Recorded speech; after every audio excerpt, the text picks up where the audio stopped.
guys. So glad you're watching another video. This one is just a little read aloud. You know that's one of our favorite things to do in class sometimes, is to just sit back and enjoy a good story.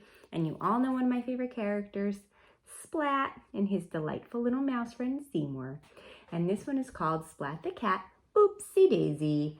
And this is based on the book by Rob Scotton.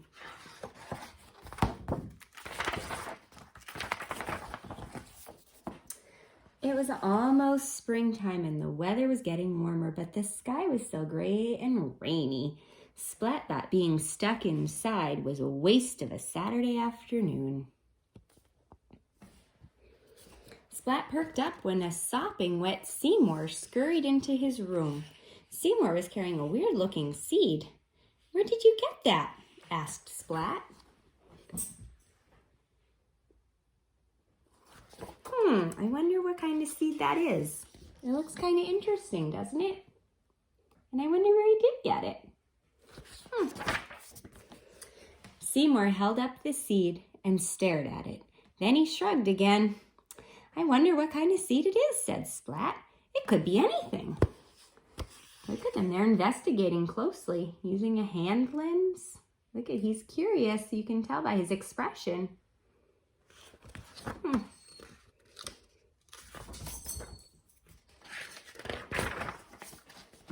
"Well, there's only one way to solve this mystery, Seymour. Let's see if we can make it grow." "That's a good solution. I wonder what will happen. How are they going to make it grow, I wonder?" "I think we need to plant it first," Splat said. "But I've never planted anything before. Do you know how to plant a seed?" Seymour shrugged. "Okay, then let's go to the library and find out," Splat announced. Going to the library is a good idea. He knows that he'll be able to find a book and maybe read about it. That's a good solution. Let's see what happens at the library. Splat and Seymour walked straight to the library to look for a book about gardening. The only problem was that there was so much information. Splat wanted to grow one seed, not a whole field of corn. My goodness, look at the size of that library. After staring at the shelves for a long time, Splat finally asked the librarian. She was happy to help him find the perfect book. Let's see what that says. A Cat's Guide to Plants and Potting by Jack Tabby. He looks pretty happy. I hope he'll find the answer in that book. That's a good place to start. The book said the first step was getting a pot and filling it with soil. Not all the soil landed in the pot. Splat. Hey, there's an example of onomatopoeia. Right, there's one of those sound words. Next, Splat planted the seed in the dirt. He set the flower pot on a sunny windowsill and then watered the soil. Not all the water went into the pot. Oh my.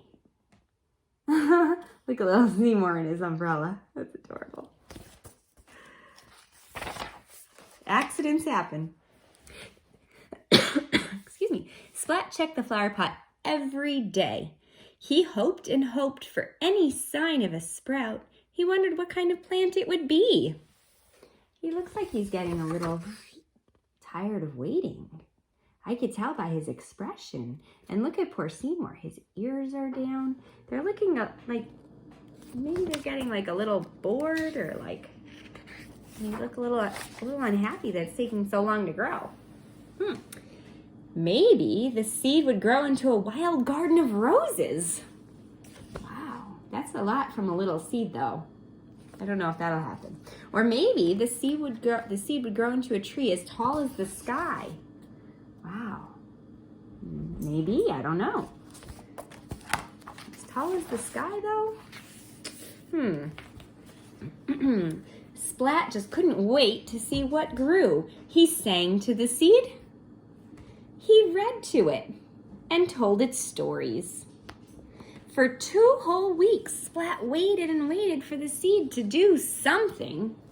And you can see him there. Look, he's using his calendar. That's a good use for a calendar to mark the days. That's smart.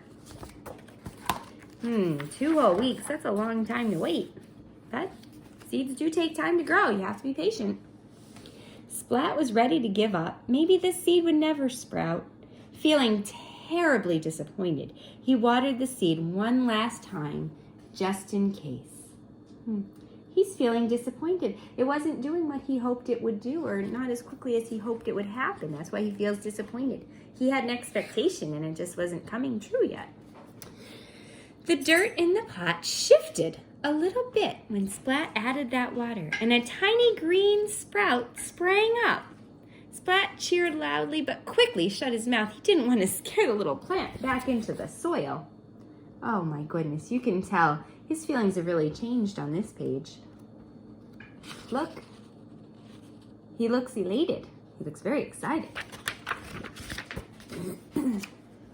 During the next week, the sprout grew a few straggly leaves, and Splat was thrilled when a few days later a little bud appeared atop the stem.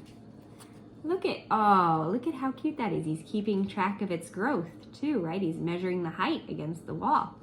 That's a good strategy. The next day, the bud opened and a bloom blossomed.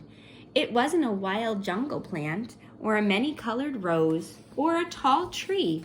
It was a flower, a tiny daisy, and Splat knew just who to give it to. I wonder who he'll give it to. What's your prediction? Think about it.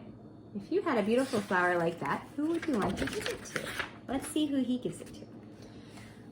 I love it, said Mom. It's the most special flower ever. Splat smiled as he hugged his mother. I grew it myself, Splat said with a little help from Seymour. Aw, so who did he give it to? Well, he gave it to his mom. That was a really nice and thoughtful thing for him to do. You know, while you're at home, you could think about what nice, thoughtful things you could do for your family members also, because I'm sure that plant made his mom feel really good. And right now is a nice opportunity for you to do something for someone else and help them to feel good just like Splat did. I hope you enjoyed that story. You know I love Splat, so I liked it a lot. All right, I'm going to sign off and see you again soon.